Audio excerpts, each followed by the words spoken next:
the mentality of anti-imperial leftists who fail to see the Syrian revolution as, while we'll both agree and we'll speak about in a moment, there's a lot of anxiety over what may happen in the future, but it's undoubtedly a huge human celebration.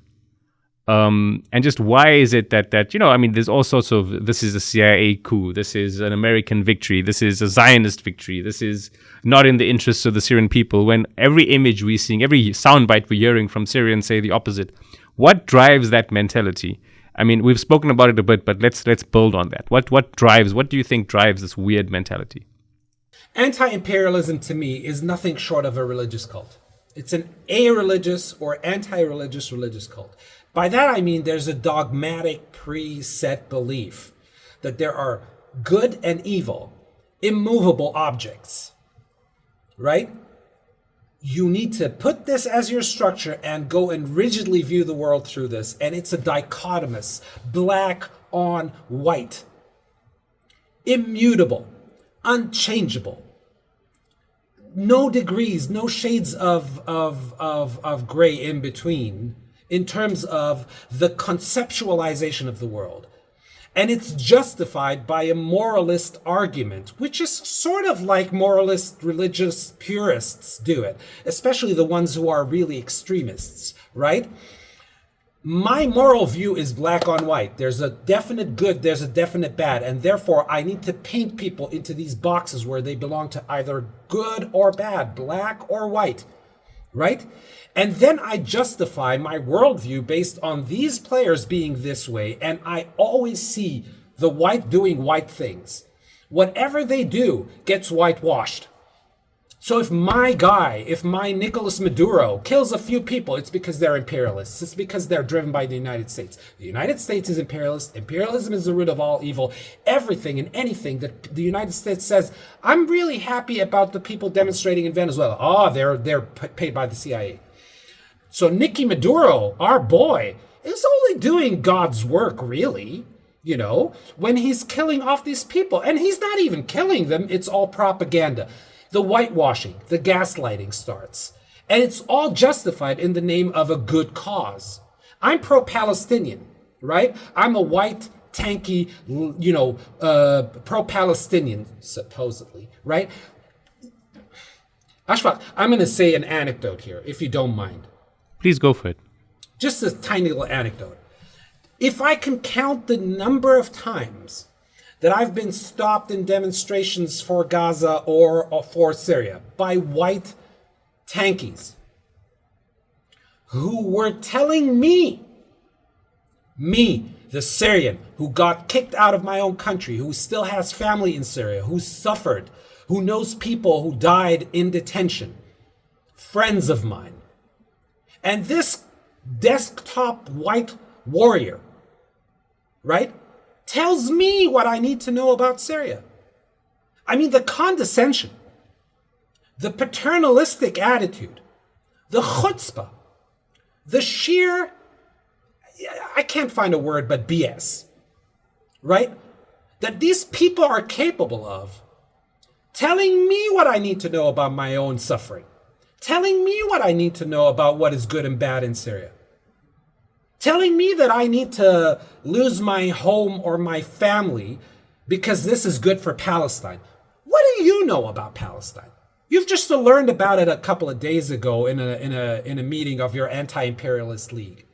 And you have the cojones to come and tell me or other Syrians or other Palestinians what is good or bad for us, who's our friend or who's not.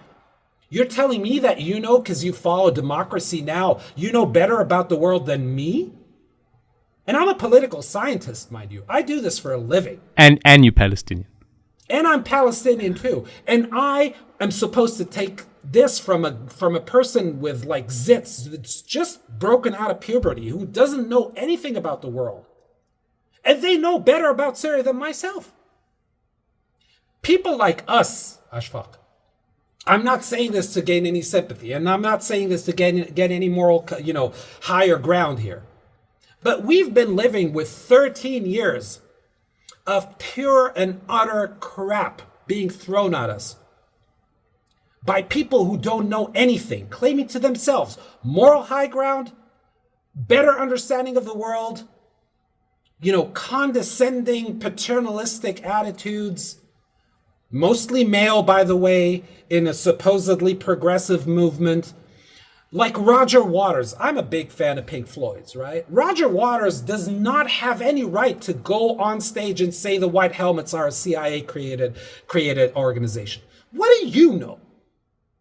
What the hell do you know? Who did you ask?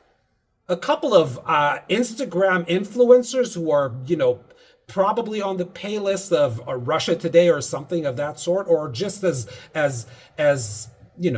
misguided, misinformed, as you. yeah. Just because they're brown does not make them understanding. Ask around. And if you don't know how to ask around, just please shut the hell up. Noam Chomsky was a big disappointment for me. Right?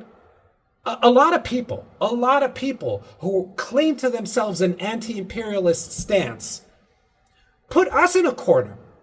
All of a sudden, because we say Russia is not an anti-imperialist state, we became lackeys of the CIA. We needed to put ourselves in a corner and defend ourselves and justify what we were saying. This is, I think you can see the level of anger and frustration. We've been living with 13 years, having not only to deal with them with a daily grind of watching our country being destroyed, being deprived from ever going back, being worried for our families, living through a huge adjustment of life and limb in societies that do not want us. As Syrians, who only initially welcomed us and then all of a sudden started patronizing us for being there. We're part of the problem. We are the problem.